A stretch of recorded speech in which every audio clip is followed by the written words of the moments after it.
At first glance, David Bubba Lewis resembles your average 12-year-old boy. He enjoys spending time with his three siblings, gaming on his PlayStation 3, practicing music, and watching his favorite WWE wrestler, Shawn Michaels, on TV. And I hear you're a huge wrestling fan. Tell me a little bit about your favorite wrestler, Shawn Michaels, and what you enjoy so much about wrestling. Shawn Michaels, I really don't know much. I just like him. Me and my mom found out some stuff about him on the computer one time. And I just know we found out I just remember what his favorite colors were and stuff. However, there's much more to this sixth grader than meets the eye. When David was just 3 years old, he gained 16 pounds overnight during a family camping trip. His mother, Regina Lewis, immediately rushed David to Cook Children's Medical Center in the family's hometown of Fort Worth, Texas, for an answer. Doctors diagnosed David with childhood nephrotic syndrome, or NS, a disorder that disrupts the kidneys from filtering essential protein levels in the body. Regina later learned David's weight gain was due to fluid buildup in his tissues caused by NS. David immediately began treatment. We went through different medicines. We went through immunosuppressants that they use for kidney, when you have your kidney transplant. They use those to keep the transplants from failing. And so we used those drugs, and those were pretty strong. And they worked for a little bit, for kindergarten, first grade. He hardly ever went to the hospital, and he went into remission, and then they stopped working. And then we tried some other drugs. We tried sodium Medrol and pulses, where he came in like once or twice a week and got an IV and got this medicine in the clinic. And it worked for a little bit, but then it stopped working. And here about a year ago, we tried another drug called rituximab, and we had to do that in the ER. And the doctor really said, you know, I don't think it's going to work, but we can try it. So we tried it, and it didn't work. Doctors still don't know how David contracted NS, but due to the failed medication, David now suffers from irreparable kidney scarring known as focal segmental glomerulosclerosis, or FSGS. Over the years, when the protein has leaked through his kidneys, it has scarred his kidneys because the protein is bigger than your kidney filters. So every time that it pushes through, it leaves scar tissue. And just over the years, all this protein leaking has scarred his kidneys up to where nothing can go through now. David's condition has also prevented his kidneys from triggering a steady red blood cell count, resulting in anemia. David continually fights fatigue because his blood cannot supply adequate levels of oxygen to his body. He has learned to cope with the disease by constantly adapting. I hear you are in a band. What's it called, the Wedgwood Band? You play a little bit of percussion, drums, and you play a little bit of the trumpet as well? I'm gonna start next year on the percussion. The percussion? And I just quit trumpet. Yeah, why'd you quit trumpet? Because after my surgery, it's gonna be kind of hard to get all that breath into the trumpet.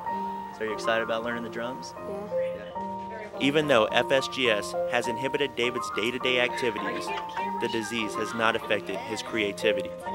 He likes to invent things, you know, so he comes up with, you know, ideas. Like one year for science fair, we built this little, he had this little idea for a duster, so he wanted to make it electric. So we took an old flashlight and put a motor in it, and you know, one of those dusty things, and so it would spin around. Well, we made that, and he took it to the science fair, and like 2 years later, we're walking in the store, and we saw it, the same principle, the same thing there. We was like, man, we could have, you know, could have marketed that. He's like, man, so he's always thinking of stuff to invent, different ideas, you know, like, oh, we could make that better. Oh, we need to invent something to, you know, that helps this and that. So I think he likes to, he's very curious and very imaginative. David currently receives dialysis treatment as he awaits a kidney transplant. His faith in God helps him to keep a positive outlook as he searches for a silver lining with each new day. What pushes you?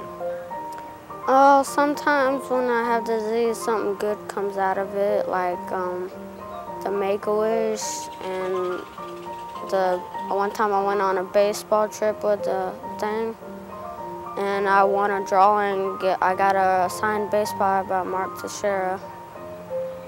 And I get to go to camp every year.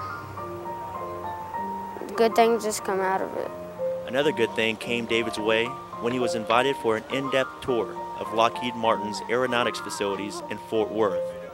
Lockheed Martin is the world's largest defense contractor and is currently developing a new generation fighter jet known as the F-35 Lightning II Joint Strike Fighter for the United States military.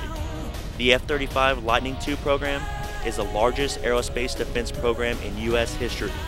Lockheed Martin's $25.7 billion contract allows for 3 variants of the F-35: conventional takeoff and landing, short takeoff, vertical landing, and carrier-based.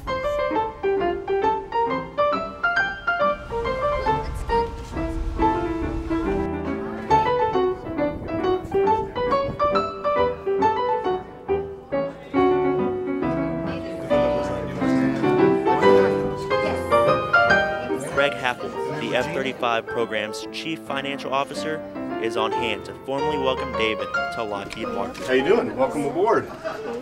Well, good. We're hoping to give you a heck of a day today.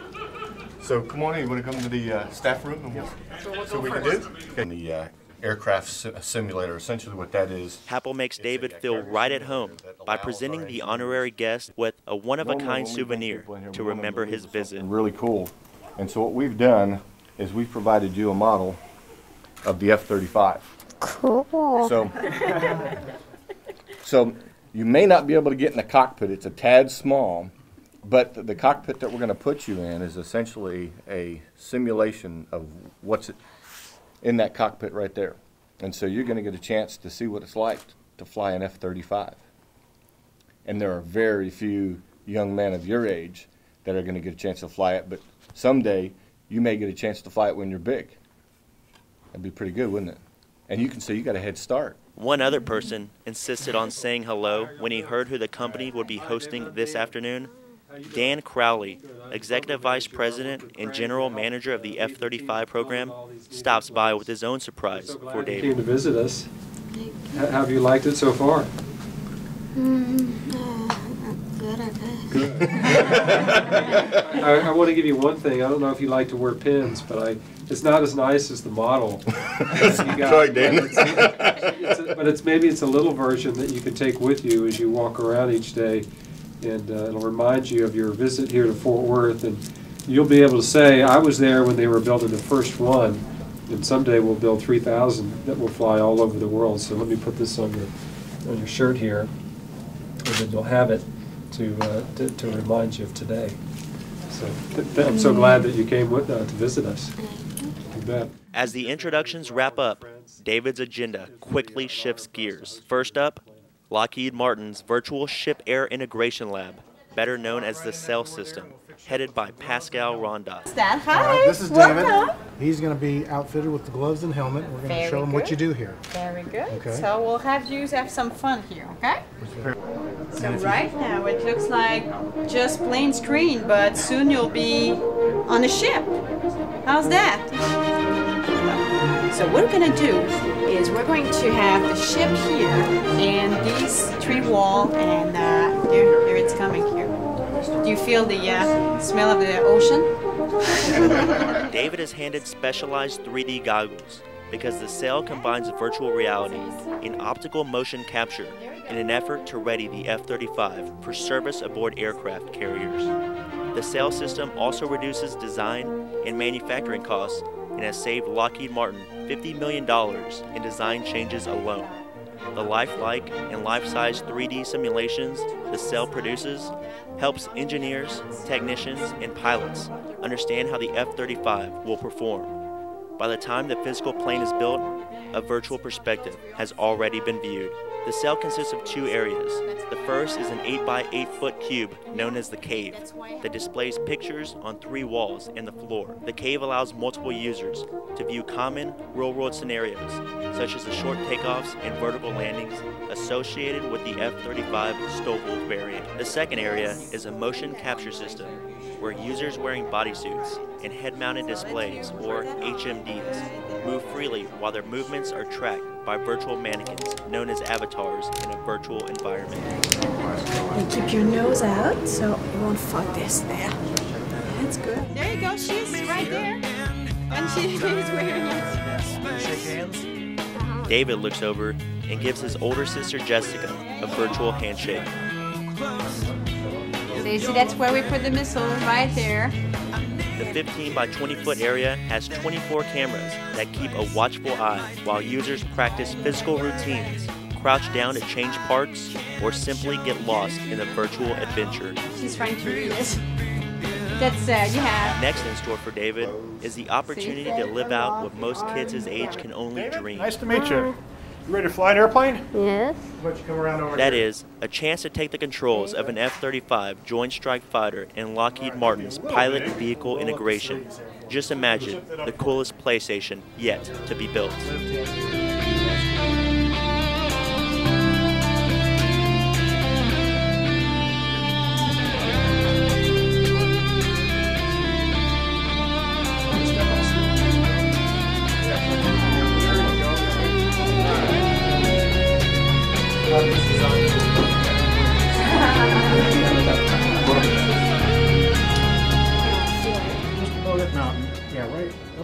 Rick Royer is on hand to navigate David through the high-tech features of the F-35's state-of-the-art cockpit. The cockpit utilizes an 8 by 20-inch liquid crystal touchscreen display. The multifunction display, or MFD, allows the pilot to activate systems with a simple touch of the finger.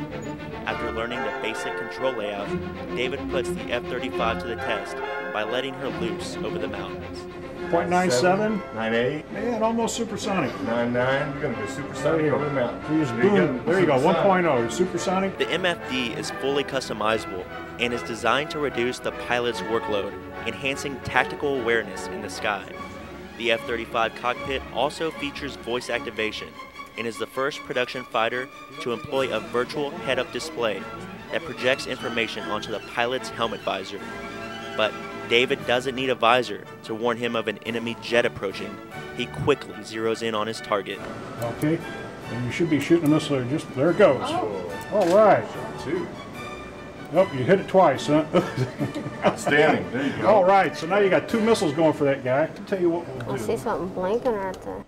After David earns his wings in the F-35 simulator, he walks over to see where the planes are assembled. Kevin McCormick, program manager overseeing the F-35's Turkey operation, We'll let you take shotgun. provides a guided tour How far do you think you can fly in the F-35? of the mile-long factory floor. McCormick tells David a series of interesting facts about building a fighter jet of the F-35's The caliber. F-35 is pretty much a plastic aircraft. The external skin is all made out of composite material.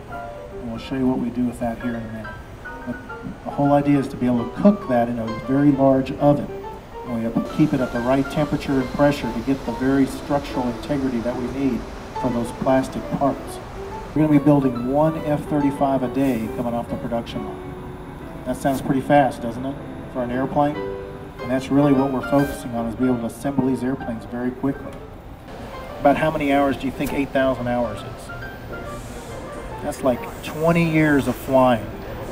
So that's how long this airplane has to be operational. So we have to do a number of tests on this airplane to make sure it's going to meet the needs of the military in the future. David meets pilot Jeff Slim Knowles and is allowed an up-close view of the real-life F-35 AA-1 Joint Strike Fighter. How are you? Good. Good. Nice to meet you. After posing for a few pictures, Slim sparks a conversation with his new wingman. Goes really fast. How fast do you think it goes? About 600 miles an hour. So a little bit faster than your mom and dad's car probably. Want me to show you some of the stuff around the airplane, what some of these doors are and stuff? Slim guides David around the F-35, highlighting some of the fighter's unique features. 1,000 pounds of fuel you can take off and just go straight up. It's very, it's called a leading edge flap. It moves down, all the way down about that far down. Helps change the shape of the wing so it flies. He then takes David to the weapon bay and explains the F-35's stealth capabilities. Hard to see on radar and stuff like that, so if you're sneaking in on the bad guys, normally they can see all the planes on the radar, so they see you coming, but this airplane, they can't see you.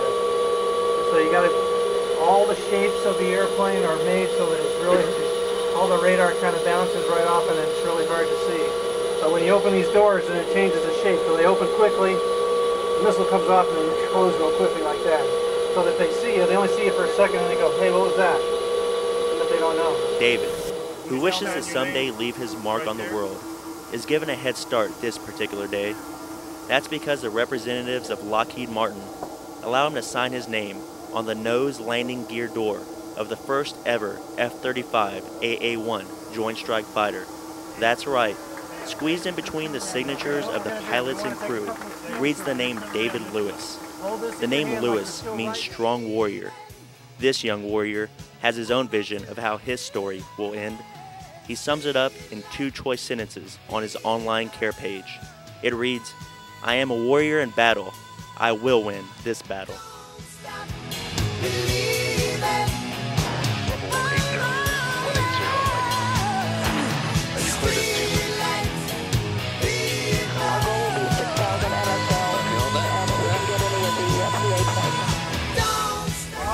Possible.